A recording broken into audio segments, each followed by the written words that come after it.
So talk about a time or tell us a story or a moment in your life where you've kind of struggled with your mental health in silence.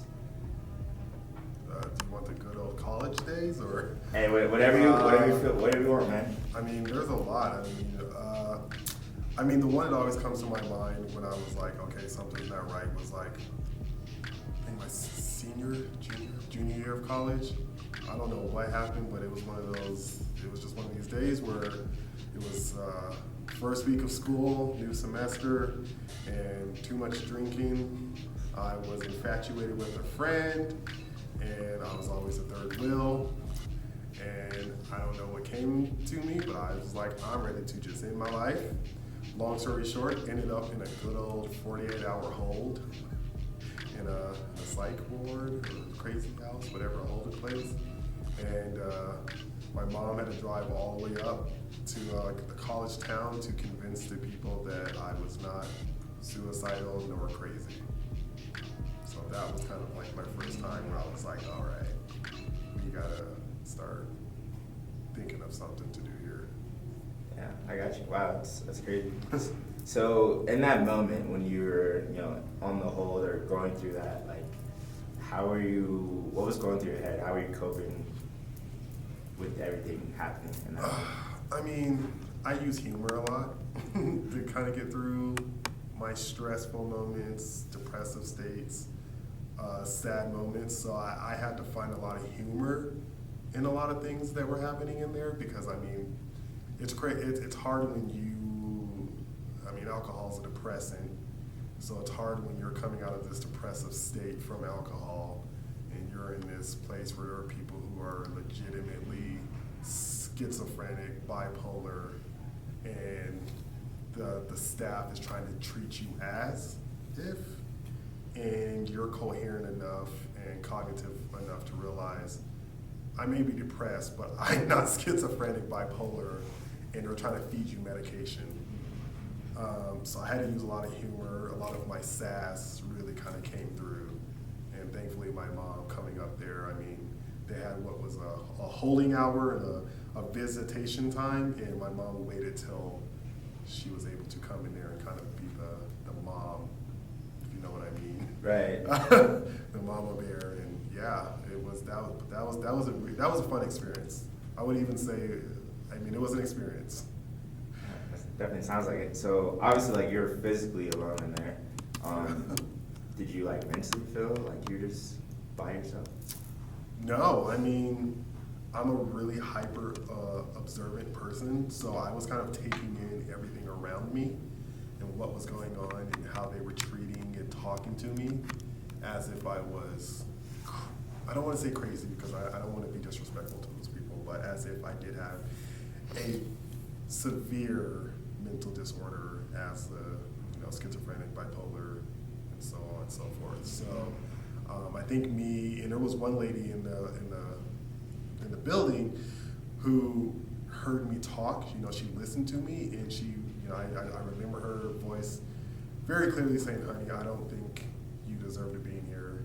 You're not one of these people, and I'm gonna try to help you get out." And she did. She fought for me when my mom came in here. She was, she talked to the psychiatrist who was trying to give me all these prescription pills, and she was like, "He's fine. He just had a really bad, stressful beginning of the semester." Right. So thankfully to her, she heard me out.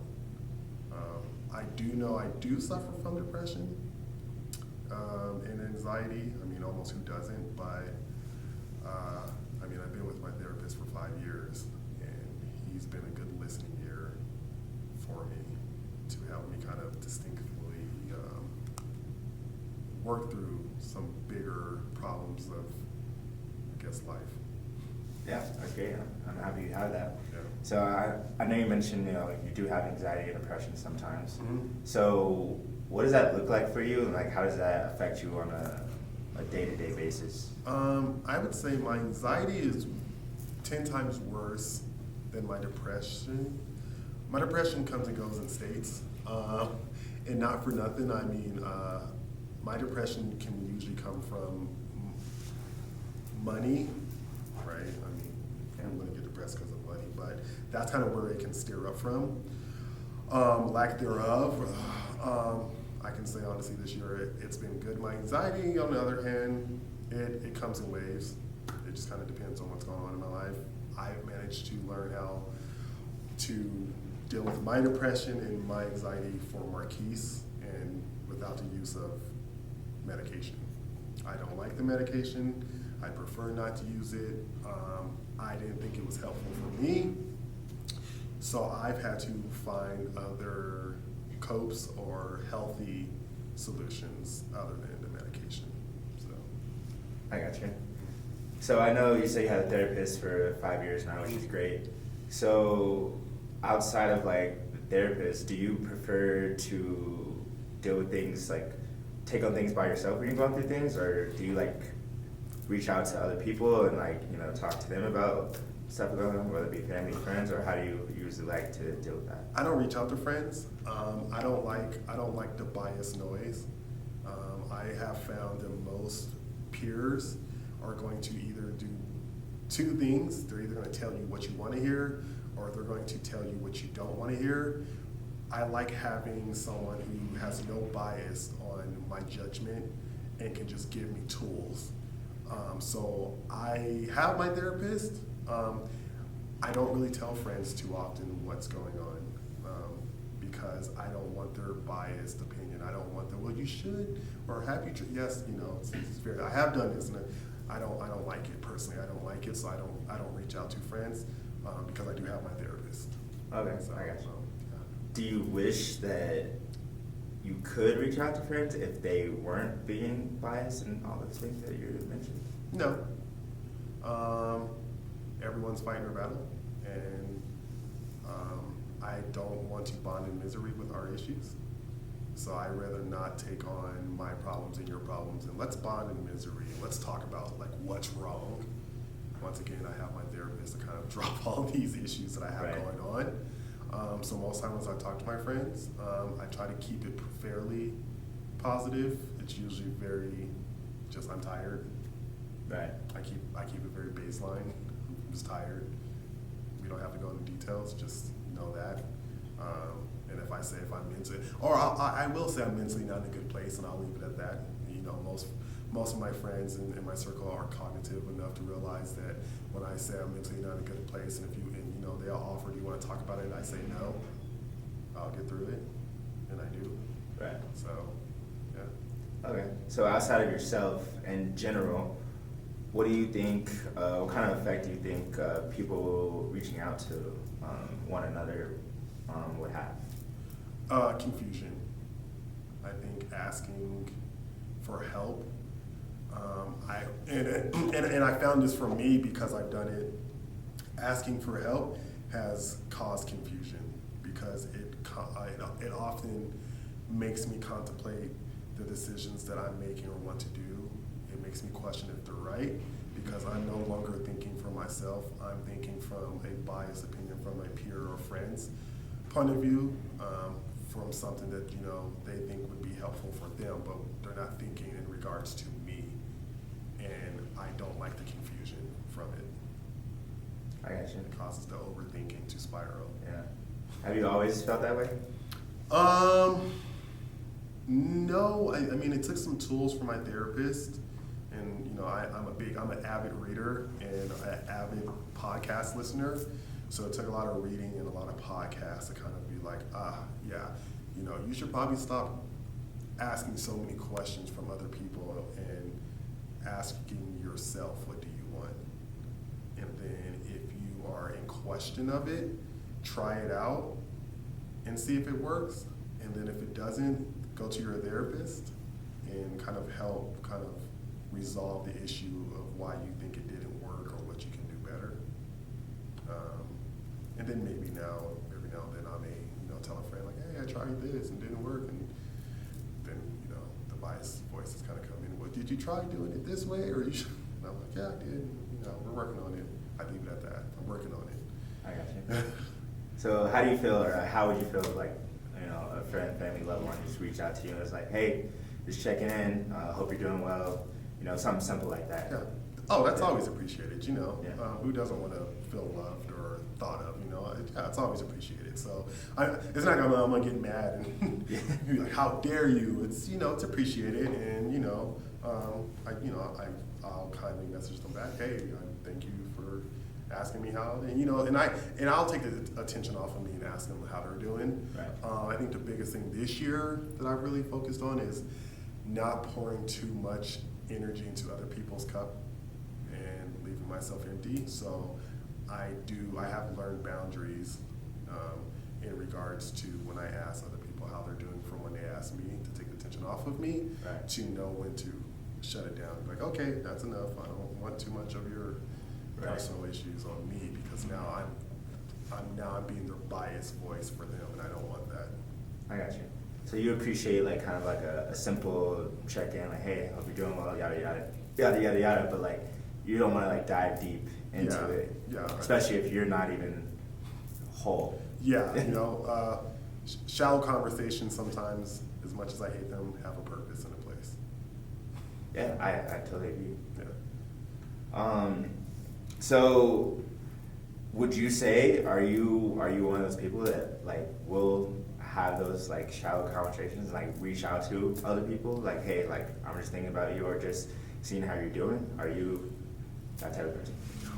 I'm really bad. I'm really bad with reaching out, honestly, with family and friends.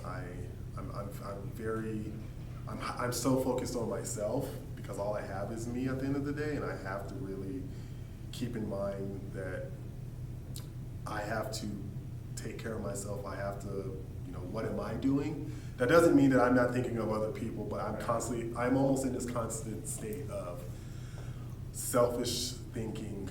So I get pretty forgetful when it comes to other friends and peers to reach out to them, unless it's something that is within, I don't know, a topic that we talked about, or an event that's coming up. Other than that, it's something I said I want to work on, but I have not gotten any better, so no. So that is something you want to be better at? I don't know. I honestly can't. I don't know. I kind of like the mysteriousness, so I honestly can't say. I don't know. Yeah, that's fine. And I get it. Like on the realm of like there's something coming up, or maybe there's an inside joke, or like something that's like relatable. Yeah. You know. So like in those instances, you'd be like, oh hey, like just thinking about you because remember this in college, or. Yeah. So you're more on that realm. Yeah, I mean, we're all just living. Yeah. So it does make it hard when you're living, and you know you're adulting, and you're just trying to get through the day and the week and the month. It's hard sometimes to remember other people. Yeah. And so what do you think is the biggest problem of like people just reaching out to each other in general, or like obviously we're so self-focused because we have to be, Yeah. but why do you think it's hard for us as humans to kind of think about others sometimes? That makes sense. I'm not going to try to make this too complex. Because everyone has an ego, and we all have a bit of narcissism, and we're all in our own single player game. And like I said, when you are working a lot, and when you are trying to achieve a goal, the things that I just said as far as the ego and that narcissism and that single player goal that, you know, that you're in, you get so hyper focused on that you forget other people. And I don't care in regards to a parent, a business person, an athlete. You get so focused on your goals that I think it's easy to forget other people. And I think no matter who you are, like I said, we all fall into it. I think some people are a little bit more vigilant on, you know, reaching out to other people and doing their best to make them not feel like they're forgotten. But some of us are not the best because of those reasons. Yeah, no, I get it. I mean, and you know yourself, and that's just self-awareness, and we kind of all play our roles in that for sure. Overall, do you think if, in general, we all took, a little bit more, put a little bit more effort into checking in on one another, how do you think that would affect, like, our society? Loaded question.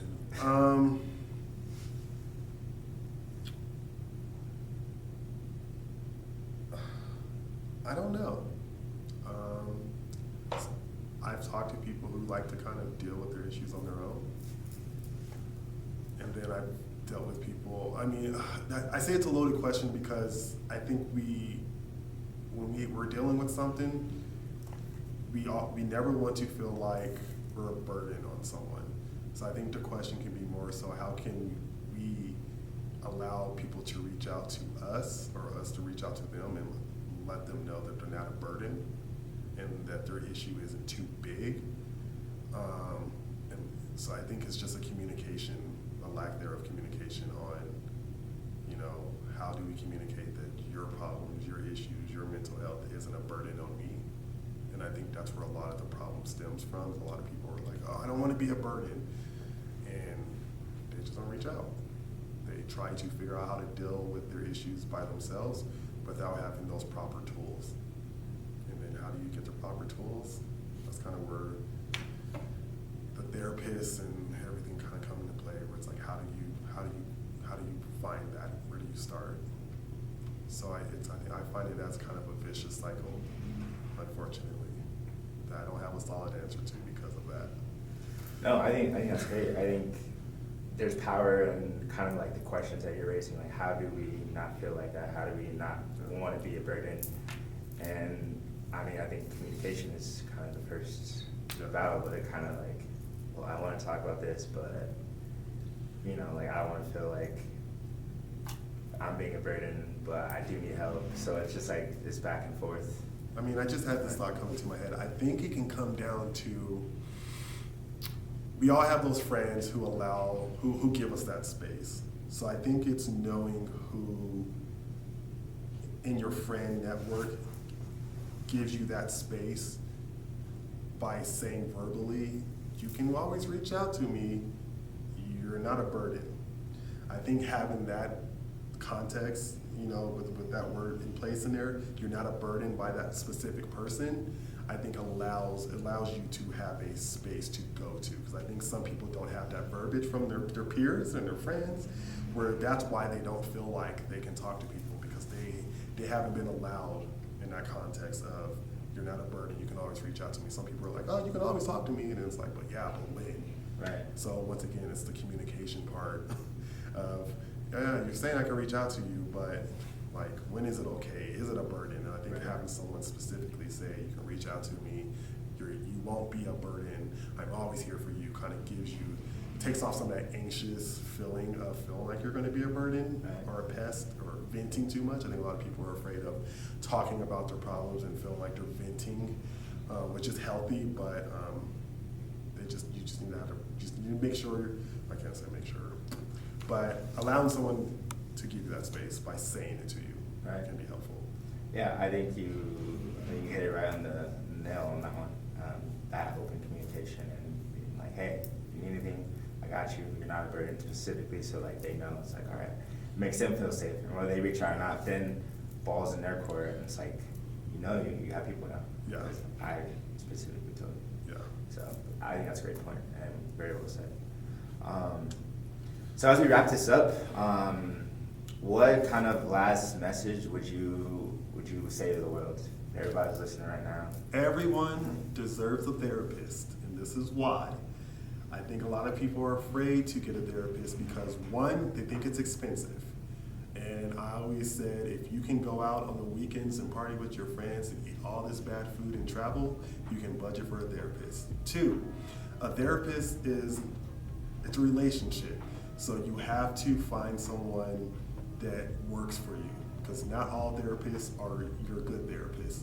Because if there's a lack in communication and comfortability that you can't tell them something, it's not going to work. So you do have to do the homework of finding a therapist, because it is a relationship. You are telling this person your most vulnerable things that are going on in your life. And three, A therapist is a tool because, once again, there is no bias on the advice they're giving you. They're giving you tools on how to deal with problems, how to help take this big ball of issues and slowly unravel it to help you have these tools to cognitively go, oh, when you find yourself backtracking, you can have these tools from this therapist to go, this is what's happening, this is why, let me take a step back, and this is how I can help myself for whatever situation I'm in, kind of recalibrate and get through it. So I think my biggest thing is everyone deserves a therapist. I think that you have to want a therapist, and once you get to that place, then it's the finding a therapist, making it work, utilizing those tools. That is it. Perfect. Peace. Appreciate you, man. Thank you. Yes, yes. Great.